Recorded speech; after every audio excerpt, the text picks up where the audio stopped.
Hello and welcome to Business Today. I'm Siddharth Zarabi, and joining me today on this special conversation is Brahmani Nara, the Executive Director of Heritage Foods, a company that is known for being in the dairy space. And Brahmani, welcome to this conversation. Very good to have you with us. And we want to talk more about the company, your plans and your business. But before we do that, a quick comment right at the top of this conversation.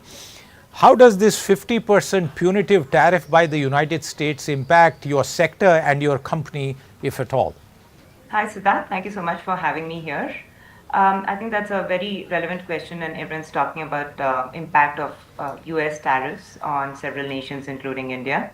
We believe that the dairy industry is largely unaffected at this point in time by any of these tariffs. Our Honorable Prime Minister has made it very clear, and he's been very firm, that he is here to protect the agrarian community in India, more specifically the Pashu Poshak or the dairy farmers in India. And I think it's really important because most farmers in India are marginalized farmers, and most dairy farmers are women farmers who work really hard 24/7 every single day to make ends meet. In addition to that, I think when it comes to reciprocal tariffs, India's exposure to global trade when it comes to dairy is minimal, and hence even there when it comes to US tariffs, we don't see too much of an impact, and I think dairy farmers are protected in India. You know, as a follow-up to that, given the demands that we hear from the United States for opening up India's dairy sector, were that to happen hypothetically, because clearly it's not on the table right now, would it have a adverse impact on India's dairy industry, or do you think our overall sector, including organized players like you, have the capability to withstand a certain amount of imports? Like you rightly said, Siddharth, I think it's a highly unlikely situation for the reasons that I mentioned earlier. And aside from that, I think it's there is a cultural sentiment too. There are differences in the ways in which animals are reared in the US versus India, their feeding practices, which have been much debated, and our religious, cultural sentiments, etc. So we really don't foresee that happening, and we believe that the government is, up for protecting those dairy farmers. And I think, we take a great amount of pride in seeing that dairy industry in India is growing very, very strongly at about 12% CAGR projection. And also that this is such an important, consistent, dependable source of income for farmers. So we don't see that situation. So I think it's hard for me to comment. Fair point. Let me continue on that conversation thread about the sector, and you yourself have been in this company since 2011, and of course as the executive director from 2013 onwards. How would you describe the company's operations at this stage, and where do you see some of the newer growth areas emerging? Absolutely. So that in my previous life, I spent some time, in California. I was educated there. I also worked in venture capital. So really passionate about innovation and technology. But coming to our company itself, our mission as a company is delighting every home with fresh and healthy products and empowering the farmer. So I think this line by itself tells the story of our company. We are a 33-year rich legacy, and we started when the Indian dairy markets really opened up to the private sector. We started, in fact, as a farmer's first movement to help dairy farmers who were in difficulty. They were struggling with payments and marketability of milk. What then started as more a social initiative with just handling 20,000 liters per day of milk is now one of the largest private sector dairy companies in the country. Today, as I speak to you, we handle about 20 lakh liters per day of milk, and we provide livelihoods to 300,000 farmers across 10,000 villages. While that's the story of the company, of building a strong relationship with the farmers through transparency and several other value-added activities that we do with them, On the market side, we've been very successful in growing, most importantly, on the value-added products front. So we are present in milk, we are present in milk foods such as curd, paneer, cheese. We're present in the sweets category. Drinkables is fast growing for us. So we sell a lot of milkshakes, flavored milk, buttermilk. Our probiotic buttermilk is doing very well in the market as I speak. We are also doing very well in consumer fats such as ghee, butter, ice creams is also something that we are present and fast growing in. So today, as I speak to you, our reach goes through about 200,000 retail outlets to about 1.5 million households on a daily basis. Okay. You know, your answer leads me to my next question, which is the trend of premiumization which we are seeing across sectors, not just the dairy sector, for example. And you gave us an example, and some of those visuals played out. Given the nature of milk and how it is actually a bounty, you are able to do so many things out of basic plain milk. What's your sense about premiumization feeding into your margins and products like cheese, for example, or other derivative products? How are they performing? Do you see them therefore being the margin drivers continuing into the future?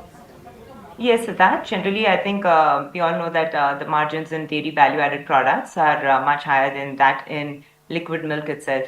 But the way we see premiumization as a company, and we're a company with a high contribution of value-added products to our overall revenue at about 32% as of last financial year. The way we see it is premiumization within your pure play milk products and curd, as well as new innovations. So the way we look at it is, we are very scientific. We listen to our consumers. We do a lot of social listening, a lot of brand health studies, and we come up with regional specific sort of SKUs within milk itself.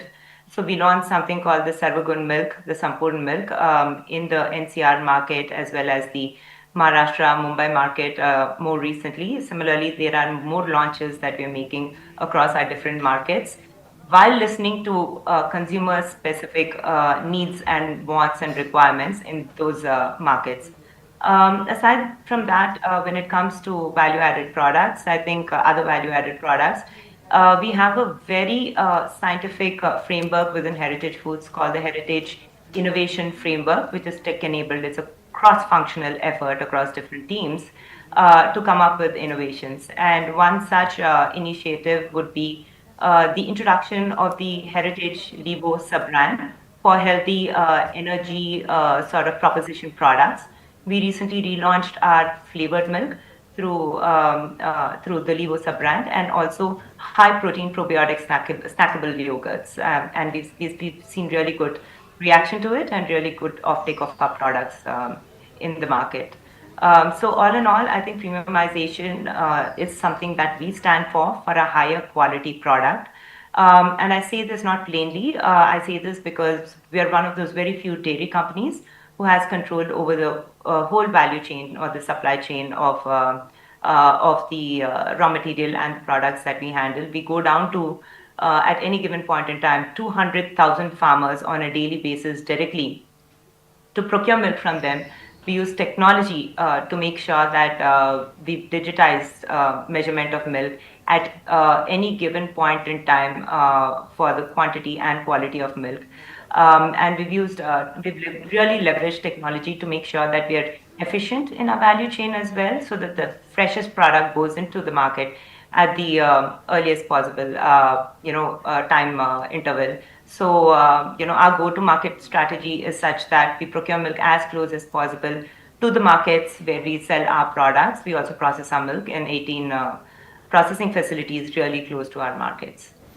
I want to ask you about pricing, given what you described, and also the north and western market foray. But on pricing first, what's been the trend that you are observing in the sector, and for your company itself, what kind of pricing power have you been able to exert? In most of our core markets, I would say we are a premium brand when it comes to pricing on the market side, and the consumer is willing to pay that premium. Also, because we are partnering with our channel partners, we work very closely, even with the new age, channels such as e-com and quick com. As high as 6% to 7% of our revenues come from these channels. Also, it's a great partnership that we have with them because of the width of product portfolio that we offer or product mix, which makes it very attractive both for our channel partners as well as our consumers. Well, on the procurement side, I think the definitions or the traditional definitions of seasonality of procurement prices has changed significantly. We're seeing how weather conditions have changed.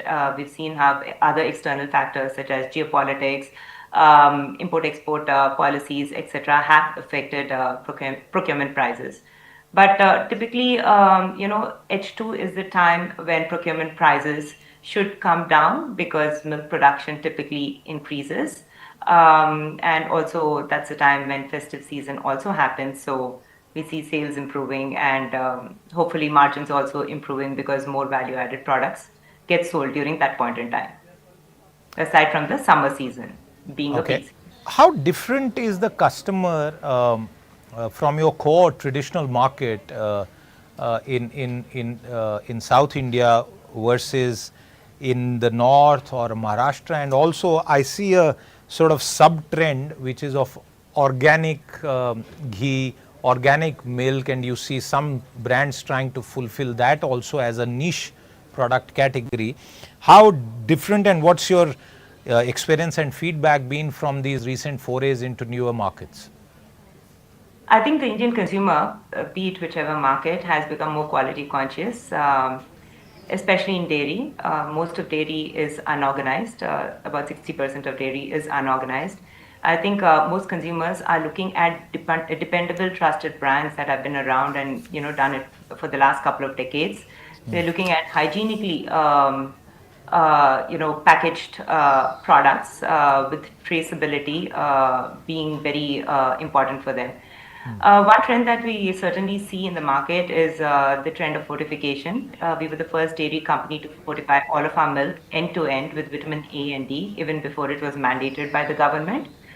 We also see this trend of wanting more protein. I think protein is a trend, and I'm happy to share that we are a prominent player across markets when it comes to curd, when it comes to paneer, both of which offer a good source of protein and a high source of protein.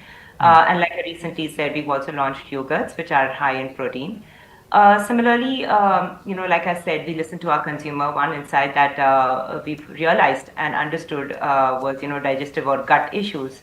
And we've introduced something called probiotic buttermilk as a proposition for consumers after a heavy meal, more specifically. And that product is also doing very well in the market.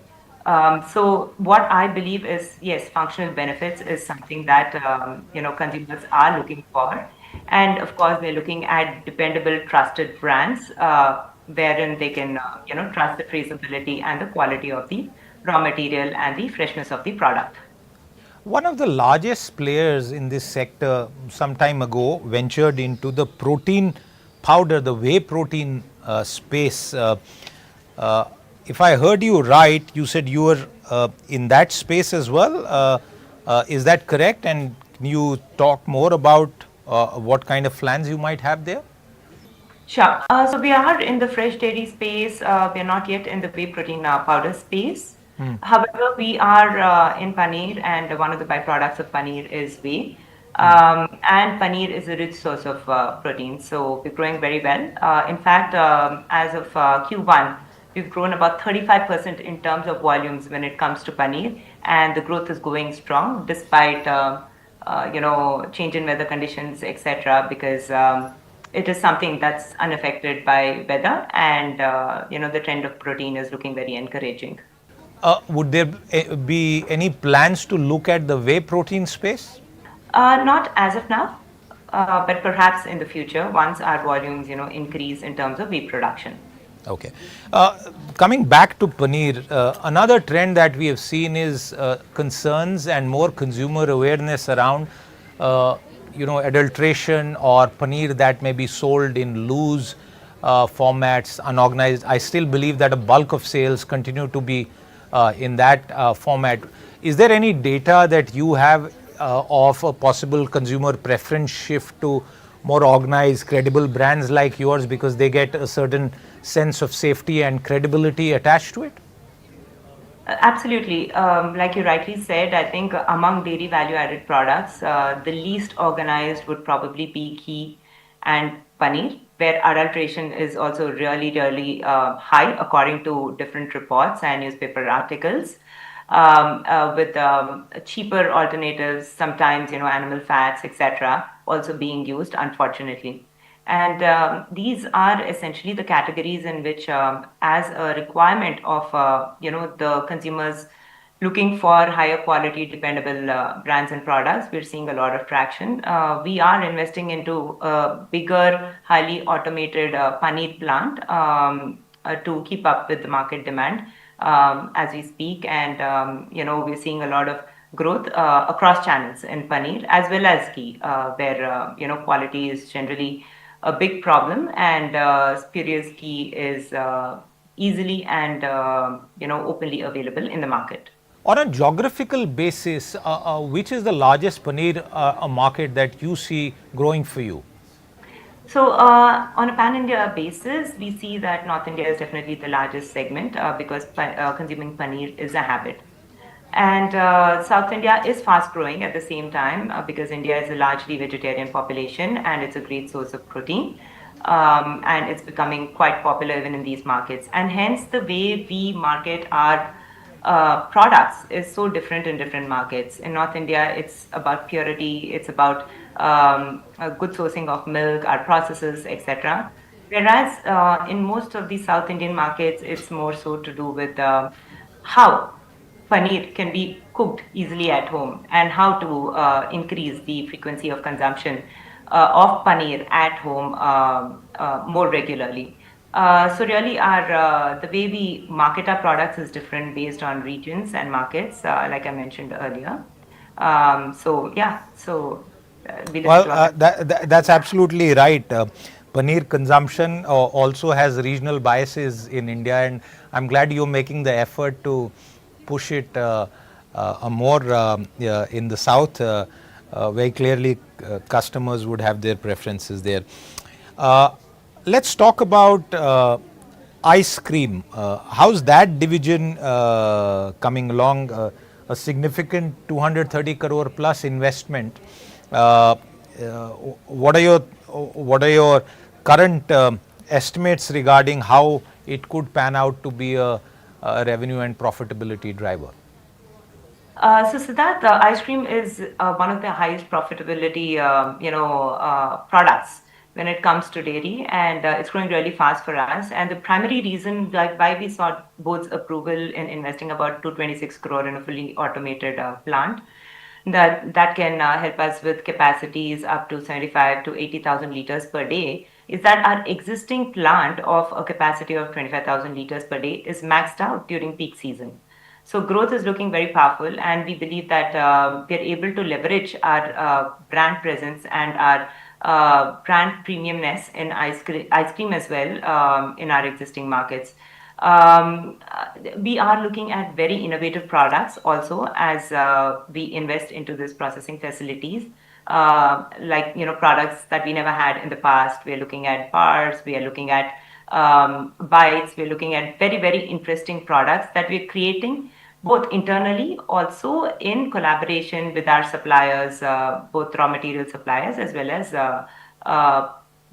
machinery suppliers. So we're really looking forward to this, and the ice cream market is growing very fast in the Indian space. We spoke about both your product profile as well as newer forays across regions as well. But how about offline sales and online sales? We see that there's a growing trend towards e-commerce and quick commerce, and in many product categories, they are outpacing the traditional distribution and sales channel. How's the mix currently for Heritage Foods, and do you see that online could become a big chunk, if not the biggest, of your overall revenue mix? Currently, major part of our business comes through our existing traditional channels, the general trade. However, we are one of the largest dairy companies to be present in e-commerce and quick commerce. As I mentioned earlier, about 7% of our revenues comes through this channel. And we're seeing a strong growth because these companies are growing really, really fast. I mean, north of 50% year on year, some close to 100% as well. And we are able to deeply partner with them. Through them, we cover about 75% of PIN codes in the country, and we have 16 partners. We work with the largest e-commerce and Q-com companies in the country. It's not just them. We have also innovated in our distribution channel. We have something called the Heritage Happiness Points channel, which is our own channel of retail as well as redistribution of our products. This is something that be beneficial in especially improving the value-added products contribution to our sale. We have 859 parlor franchisees through which we sell our milk and products. And also we work very strongly with 7,300 distributors to make our products available across our markets. So e-commerce is looking very interesting, and we are benefiting from the growth of e-commerce as well by strongly, closely partnering the players in this space. Fair point. I have a couple more questions for you, and I'm going to get you to talk to our viewers about your financial performance. Give us a sense of the most recent numbers and what outlook can you share with us? Sure. So I'm happy to say that we crossed 1,100 crores in terms of revenues in Q1 of the current financial year.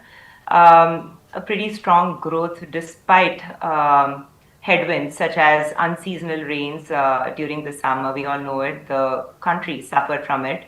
And I'm also happy to say that we strongly grew in the milk category itself at 2.5% when it comes to volumes. For the first time, we crossed curd volumes of over 500 tons. More precisely, we clocked an average of 510 tons in terms of volumes in Q1. Paneer grew very strongly. Ghee grew very strongly. So despite tough external conditions or weather conditions, we managed to show some strong growth in Q1. Of course, like I said, as of last financial year, the contribution of value-added products was 32% to our overall revenue. One of the fastest growing when it comes to value-added contributions in the dairy space. And we intend and imagine that in the coming couple of years, the value-added product contribution will increase by 2.5 to 3% towards our overall revenue year on year. So say in the next 5 to 6 years, the contributions should increase to about 45% going forward. So really excited about the growth in premium products and also the growth in value-added products while investing into marketing teams and efficiencies. How do you see costs panning out? Is there any cost pressure that you see from any particular input that you are keeping a particular check on? For us in our industry, I think the largest cost is raw material cost, which is milk cost itself. I mean, it's great social service. We're probably one of the very few spaces where 75 to 80% of your net realization goes directly into the pockets of farmers. So they're benefiting to that extent. So it's incredible.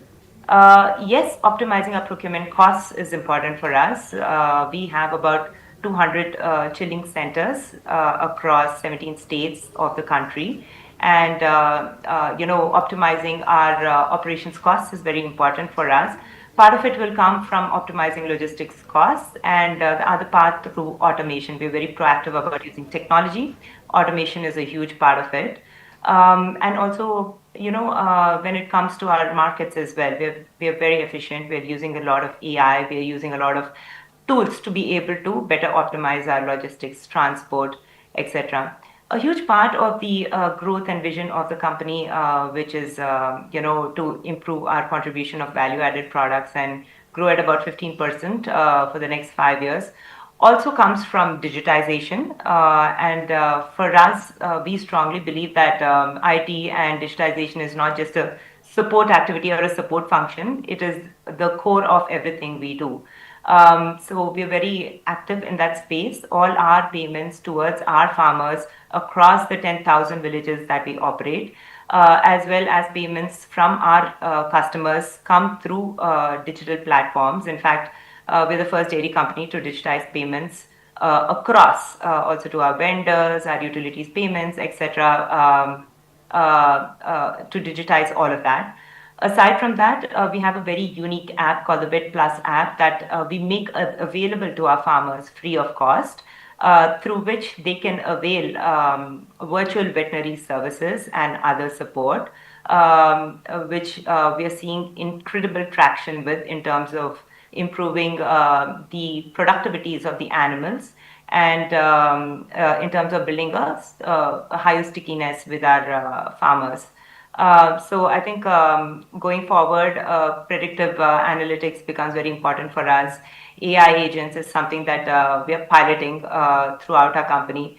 Also, to connect with our consumers, we are heavily digital in nature. We're using and leveraging social media platforms. We're probably one of the most followed and engaged dairy companies in the country when it comes to YouTube, Insta, and other social media platforms. And we're constantly listening to our consumers. This also helps us optimize our marketing costs and be more glued with the new age Gen Z consumer for whom we are innovating products. As we wind down the conversation, I just wanted to ask you, what's going to be the next sort of big move from you? Is there any acquisition in the pipeline? Are you going to double down on your renewable energy plans? Can you sort of give us a sense of what's the next big thing that you're working on? I think growth is definitely something that we're looking at, especially in VAP.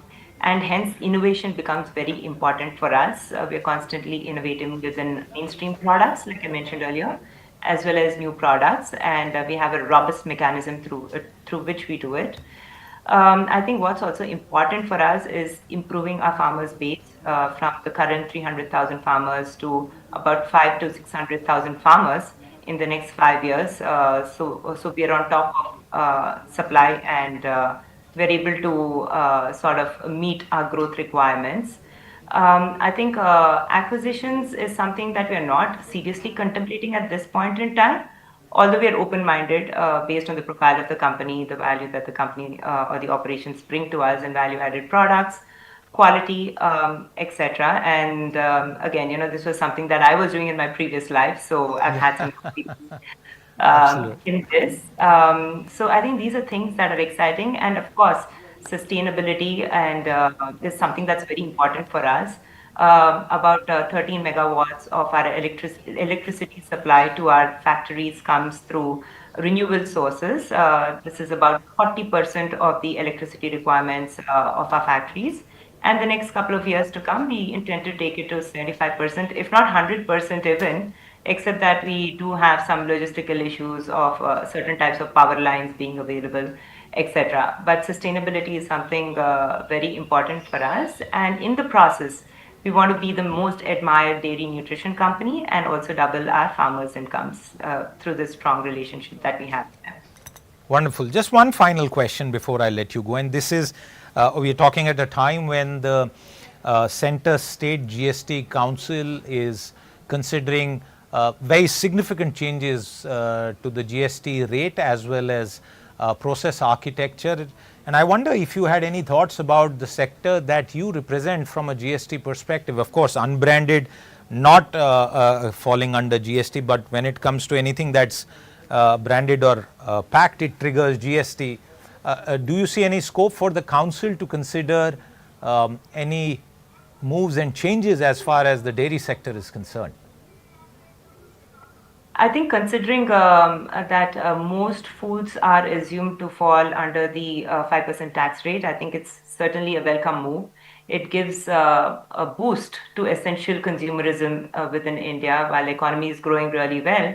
I think consumer growth has fallen a tad behind. So I think this is great, and especially for dairy, it's amazing. It's a welcome move because it makes more nutritious products more affordable and accessible to the consumer across the country, especially products such as ghee, which are taxed at a much higher rate, and a lot of consumers, as a result of the high value of the item, are using cheaper alternatives for cooking or consumption.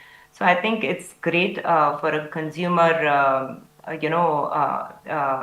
from a consumer standpoint, in terms of the proposal being made. So it's a welcome move by us, and I think it's great for the company as well because volumes increase and our overheads in a low margin business get better absorbed. So and also our ease of doing business and the complexity of our accounting and other activities become better, which is two rates of GST being available.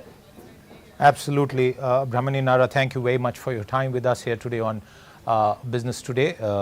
Hope to connect with you again. Viewers, that's all that we have on this conversation with Heritage Foods. Take a look at the stock. Clearly a company that's focusing on both growth and going up the value chain when it comes from a margins and profitability point of view. That's all that we have for now. I'll see you again. Until then, goodbye. If you like the video, do like, comment, share and subscribe.